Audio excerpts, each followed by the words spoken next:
Hello everyone, and welcome to Encapsulation and Object-Oriented in Python. In this video, what we're going to do is kind of review what encapsulation is. We'll get started on that pretty much in the next slide here. Then we'll kind of go walk in and talk about what encapsulation is in other languages, and also then finally in Python. All right. For the most part, it's actually a pretty easy concept. Hopefully, I do it justice in explaining it, it is easy for you. Uh, it's like one of these ones that is not overly simple to explain, yet it is very simple in nature. So I have taken a lot of time trying to come up with the proper methods to explain it. So hopefully I do. All right. So let's kind of get going. If we go back once again to kind of where we are at this point in time. Uh, for the most part, what we have talked about is we're building a class, right? And we're class developers. We'll talk about a little bit more of that on the next slide. As a matter of fact, let's go to the next slide. We'll come back. And what does that mean? Well, I mean, once again, as a class developer, you're developing classes, so your enterprise of a bunch of different application programmers can utilize them. Okay, the goal once again is to maximize reuse of code. So instead of having a place like GE or a place like Procter and Gamble where they could have hundreds of programmers, and the programmers are actually developing the exact same thing, we would develop classes so they could actually be used. Once again, going back to Visual Basic, from a GUI point of view, people develop classes for a button and a text box and so on. Those don't just magically happen. Somebody had to program those. So you dragging them onto your form once again came from a class, and you didn't have to redevelop the code to actually have a text box show up. Somebody did that for you. And every time you drug a control on your form, it was actually coming from a class library, either a text box library, button library, radio button library, etc., etc., etc. Obviously, we're not doing GUI things now. We're actually doing business type work, right? And so in this case here, we're developing classes that has logic in it that can actually be reused. That's kind of the whole idea. And of course, when it comes to object-oriented, we take it one step further and we try to build these classes very intelligently about something, about their characteristics, and about their behaviors.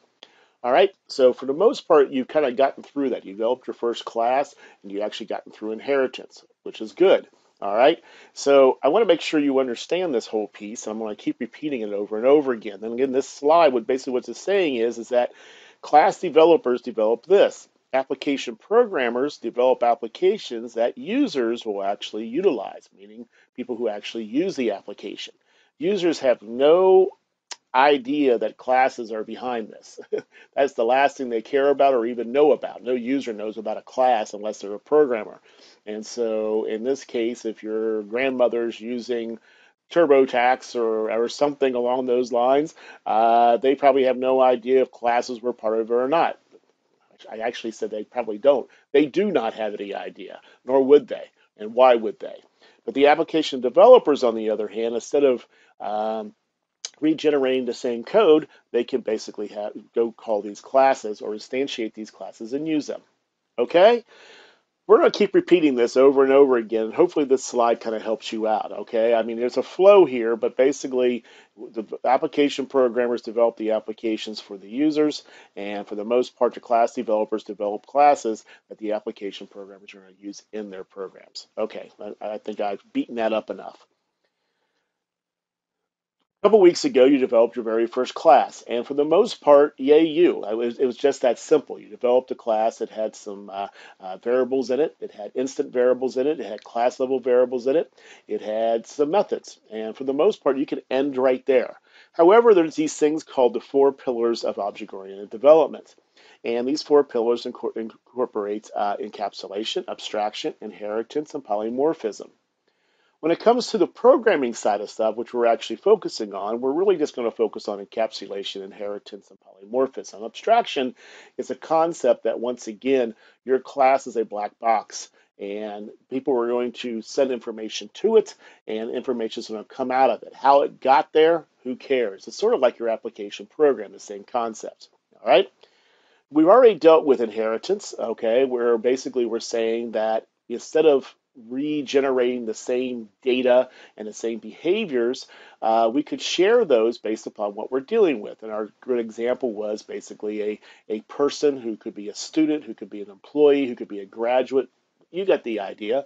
So instead of defining a student with first name, last name, and whatever a student is, and a graduate who has those same characteristics, we can pull that out and actually have a person class and then inherit that. So for the most part, now a person basically defines a lot of things, and it's only used one time. And we only define it in our enterprise one time. That was inheritance. Hopefully you understand that by now.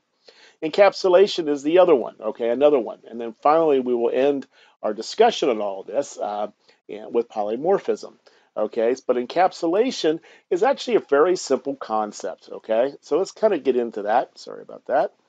And so what is encapsulation? Well, I kind of pulled this off the internet. I think it was Wikipedia that basically said encapsulation is one of those fundamental concepts in object-oriented programming. There you go. It describes the idea of building, bundling data and methods that work on that data within one unit, example, a class in a Java. This concept is often used to hide the internal representation or state of an object from the outside. I don't know about you, but that sounds kind of confusing to me. It's not that hard, okay? It's not that hard. I want to go back for 1 minute. I want to say something more before we move on with encapsulation. One part I was going to say to you, I was starting to say to you, and I didn't finish my thought here, but I'm going to go ahead and do it now, was, again, a couple weeks ago, you created a class, okay? And then we started getting into these 4 pillars. You never have to utilize any of these pillars to actually build a class, okay? These are just pillars to make your classes that much more stronger and that much more flexible and that much more, what do you want to say, efficient in the sense that we're reducing and redundant code. But you don't have to. You never would have to, okay? And so make sure you understand that when we're walking through these pieces, that these pillars are in a sense optional. That's you know they're not necessary to build a class. They're optional to help you build a more stronger class. All right. I want to make sure you understand that before we keep going on here. I know you got through inheritance, and I just sometimes I wonder when people you look at things. You may look at things like, oh my God, why I gotta make things inherit each other or my class won't be good. That's not true. Inheritance is just a way to reduce redundancy, okay? Encapsulation is a way that we're going to talk about right here to basically ensure that the application programmer can't do something stupid in your class that he's not supposed to. That's all that is, okay? So let's keep going here. All right. And so I want to talk about the easiest sense of encapsulation, and I'm going to maybe kind of look at this from a different point of view. As stated, encapsulation is one of the pillars. We got that. And in a sense, to me, it's one of the more simplest ones to actually deal with. Remember, classes are developed for reuse primarily. A class developer is developing classes to be used throughout the development organization of a particular company. Okay, so a class developer is developing classes to be used by multiple application programmers. That's kind of the whole idea. The goal is that logic is developed once, put into the library, and then used by anyone who actually needs it, okay? And if we develop it correctly, our methods can be used very efficiently, So if we keep our methods down to one purpose, okay, just like all functions should be, we can probably use those functions for multiple different things that other people can actually utilize, all right? Now, object-oriented takes that one step further, obviously, by allowing mutually exclusive instantiations, meaning I can develop multiple objects of the same class that are literally mutually exclusive of each other. I can change the characteristics in one object versus the characteristics in another object, and they don't affect each other whatsoever. That's the real benefit of object-oriented. We already discussed that. Allowing for each class to have data, aka variables and characteristics, so each class can have that, and allowing for each class to have multiple actions, basically behaviors, right? Methods. We mentioned that. Okay. All right. So what's encapsulation then? Well, as you know, you can simply create variables in your class, and we can either create instant variables or class level variables. You got it? These variables can be set once we instantiate the class. That's pretty cool, right? We've seen that already based upon what you have done in your development so far of it. The question is, do you want the programmer that is using your class to have access to the variable? And you might sit back and say, sure, but the answer is in some cases, no. Because, and I'm going to show you an example here. I mean, so in an example, if we sit back and allow them to change things, potentially the results then of some output we might be doing with our methods could be affected. Let's go look at this. I'm going to get out of this in my PowerPoint, and I'm going to take us to uh, our inheritance solution. Okay, so if you go back and look at the inheritance from last week, I should have posted a solution by now, but this is basically the inheritance solution where I had a person class, a student class, and where we at here? There you go, a graduate class. Okay. And I'm displaying my outputs, and then basically here I am testing it by instantiating it 5 times with these are the objects, okay? And then I'm going to print off some stuff and so on. Let's go ahead and run this, and you can kind of see what the end result looks like. And so in this case, I had 5 graduates. My average GPA was 3.3. My male graduates, students, is 3.2. My average age of male students were 23 and 37. My male graduates, 3 have jobs, 2 female graduates have jobs. So basically, figuring that all out. Pretty cool, right? I mean, so I developed a class, I tested it, and it looks like it's working pretty well. And I used inheritance, so that's all good, from a person to a student to a graduate. Hopefully you understand that. And if not, please look at my solution to try to understand it a little bit better and maybe modify your inheritance ones as you go on. But then, so the question lies is, if I sit back and kind of look at some of this code, one of the things I was doing when I was doing, let's see, let's find a good example. My employed male counter and my employed female counter. If you look at what I did here to try to figure out the average age of them, okay, so I basically took everything and then I basically said they were employed, so I was dividing that by this INT employed female counter. All right, sounds logical, right? So I basically was counting them in when I instantiated how many I had. I was looking at my cumulative age and I divided it by those two things to come up with the average age of my graduated students. All right. And the reason this works is because my accumulated male age was part of the student class, and I inherited that into my graduate class. So all those things are available to me. Okay? Well, what's interesting here is I sit back and I can do something as a programmer, an application programmer, that could really mess this thing up. And I can very easily say graduate, okay, whoops, let me learn how to type here, graduate dot, and as you see, there is my employed female counter. And as you see here, graduate, we'll do it again, graduate dot, and then INT male counter. All right? And what's that mean? Well, that means I literally have, as an application programmer, the ability to go in and mess those things up. All right? That's not good. Watch what happens when I actually execute this thing. Okay? Now, instead of it doing really nice stuff, I get a division by 0 error and it literally abnormally ends. Because I was able to go in and put 0 in there, and then now my code is going to abnormally end because you can't divide by 0. Is that a problem? Yes, it is a problem. And that's where encapsulation comes in. Okay? What do I mean by that? Basically, what I'm saying here is we as class developers do not want my application developers to take certain variables or have access to certain variables in which could mess up the results of possibly some of my methods. Does that make sense? So I am developing classes, which in a sense is a program, right? I mean, it has logic all through it.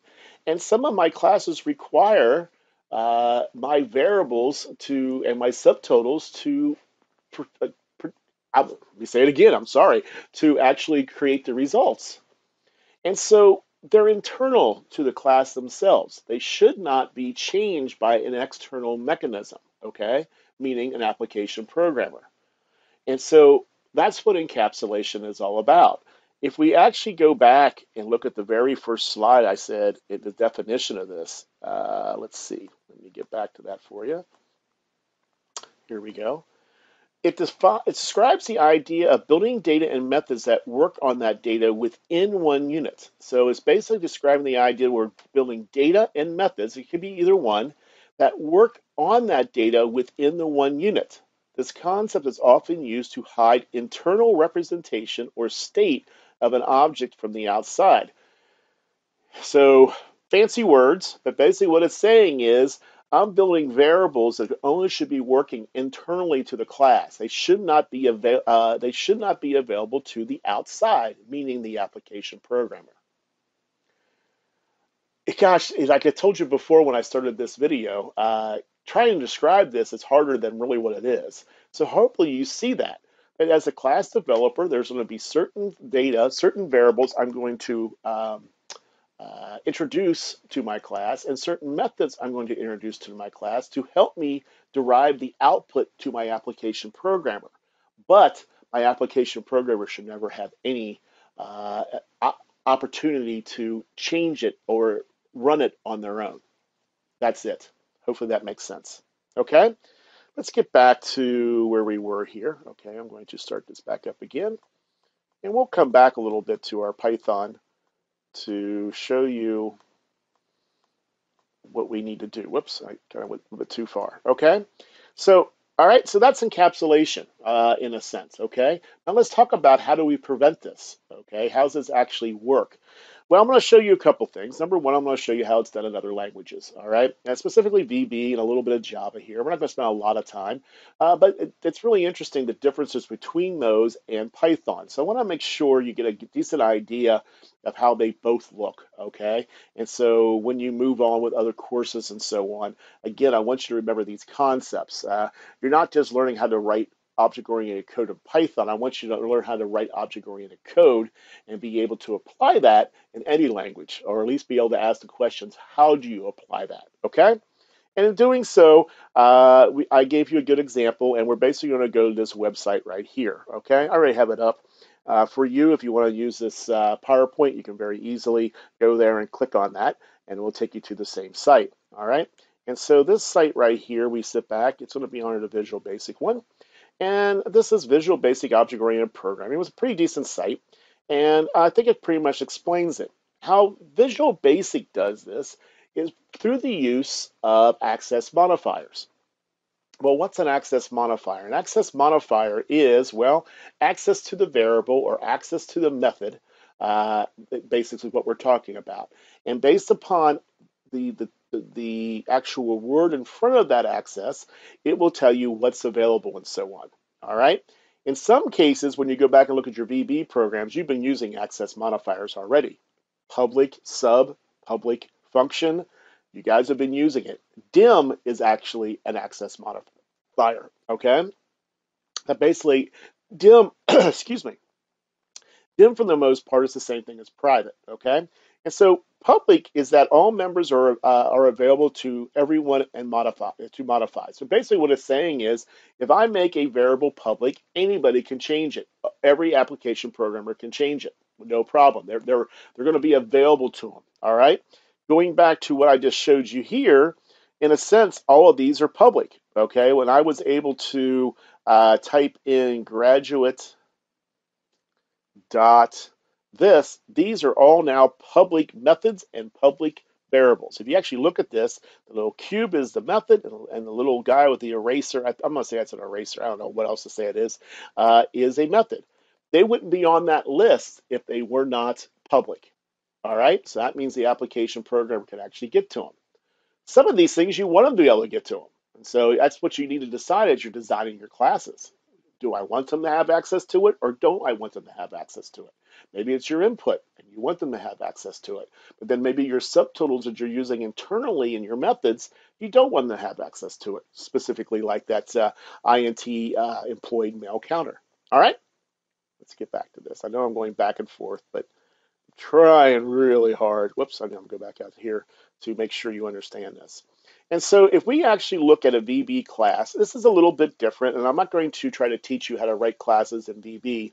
But in this case here, what we're basically saying is we have a class of employee, all right? And if you look at this, for the most part, you should be able to understand it. We have a couple of, as you see here, variables, right? But look at the word private. Private says, sorry, that is encapsulated. And so if I instantiated this particular class as an object employee, and I hit that dot like I just showed you over my Python program, these two variables would not show up. They're encapsulated. You cannot change them. The only way you can actually get to them in this case is actually pass to them, okay, via, look what this is right here, public sub new. This is how you write a constructor in VB. You know, the underscore underscore init, that's your constructor in Python. This is a constructor in VB. And so this is public. Obviously, when you actually instantiate it, makes it. And then this particular method right here, that's public also, meaning my application programmer can actually run that from their program. But they cannot get to these two. They can't say object name dot and actually set it. Okay, that's how you do it in VB. Pretty simple, huh? I mean, it truly is. It's just that easy. And you may want to look at that and read about that a little bit. Okay. For the most part, public and private are the ones that we basically deal with when it comes to class development in, in Visual Basic. Bless me, I am so sorry. I'm not real good at editing these videos, so you're going to have to hear that sneeze, and so I apologize. And hopefully you're laughing at me a little bit, and that's fine. Let's look at Java. Java, once again, I'm not here to teach you Java. Some of you may have been exposed to Java already. Some of you, no idea. But if you just take a quick look at this, public class encapsulate. That's the name of the class. Things are kind of consistent between each languages, right? So this is a public class, and look what they did here. Private. They use access modifiers also. In this case, these are all private. They're encapsulated. As this says right here, private variables declared these can only be accessed by public methods of classes. So in this case, we can access it here. You'll see this get age, get name, get role. We're going to talk about getters and setters in our next video. And so you'll kind of get an idea what this is all about in our next video on this, okay? But for the most part, all of those are public. So that means they're available to my programmer, but the privates are encapsulated. All right? Hopefully not too hard. Okay. Our final piece then is, okay, well, how do we do it how do we do it in Python? We see how we do it here, because specifically that's what I want you to program this in. Let's go look at Python. Let's just go back to our program here. Python is a little bit weird. Matter of fact, let's go back to our PowerPoint here. Now Python is a little different as they do not have access modifiers. As you have already seen in Python, we don't use dim to declare our variables, and there's no such thing as private or public. Okay? As a matter of fact, Python really doesn't have an absolute way of encapsulating variables at all. You cannot really hide your variables and methods with Python. So Python's a little bit different. What Python does is basically has a naming convention. In a sense, the single underscore prior to the name of the variable. So this is really odd, right? Here I am talking about all the cool ways to encapsulate with other languages. Python, on the other hand, says, we don't want to absolutely say you're hiding things, because maybe we want to get into them. I don't know why. I'm not sure I love this idea, but this is how Python's done.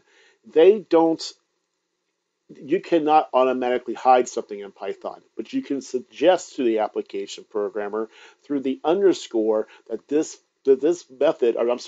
variable was not supposed to be used or not supposed to be set. And that's how you actually do it in Python. Isn't that weird? So you're basically suggesting that they do that. And basically you put the underscore there to prevent them from accidentally actually setting it up, incorrectly. So let's go look once again, okay, and what I'm talking about. We'll go back out here, and we'll look at Python, right, this application.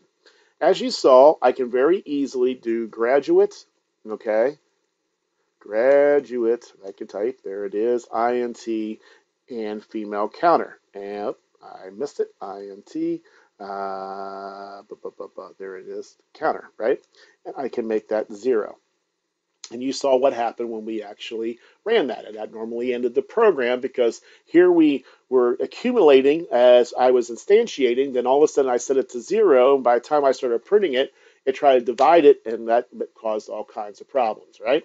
And so when I did my display outputs, it was calling those methods that calculates average age of graduated male students. And so I already had it to 0, and that's why it bombed as bad as it did. Okay? So what do we do?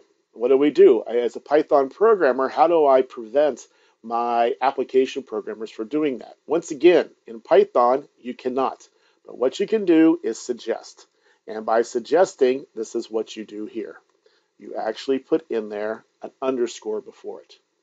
Now let's go back down here. We're going to probably have some red pieces here. Let's go back down here and relook at these one more time. I'm going to come to right there and hit dot. And if you actually look through this list right here, you will not see int. Let's see, what was it? Int. Let me get the right thing here. My mind anymore. Employed male counter and female counter. It was there before, right? INT employed male counter. You don't see it, do you? It's not there. Let's go back up and take those off real fast so you can see.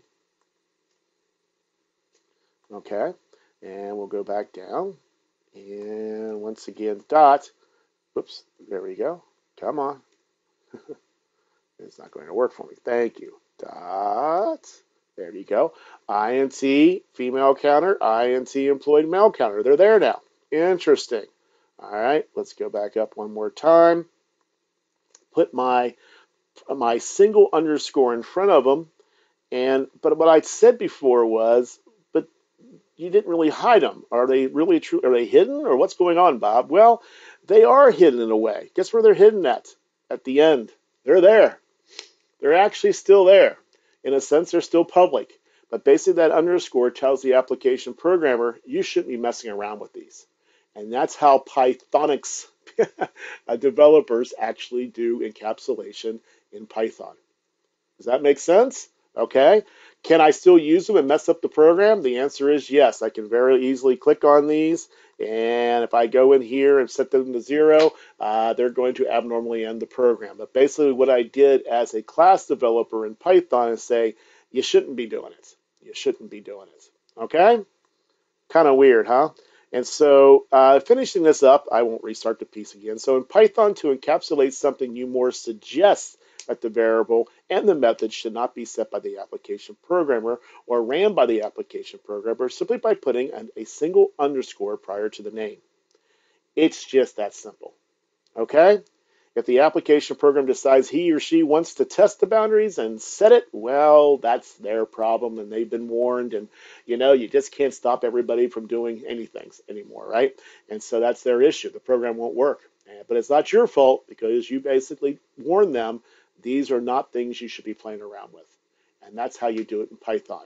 In VB and Java, it's more of an absolute. You make it private, they'll never see it. But in Python, there is no absolute. It's more of a suggestion. Okay? So that's encapsulation. I hope with all my rambling and talking in this video, you understand. It's not that hard. It's not that big a deal. It's just a concept in class development that you can hide things to make sure people cannot make errors. With that, I hope you understand.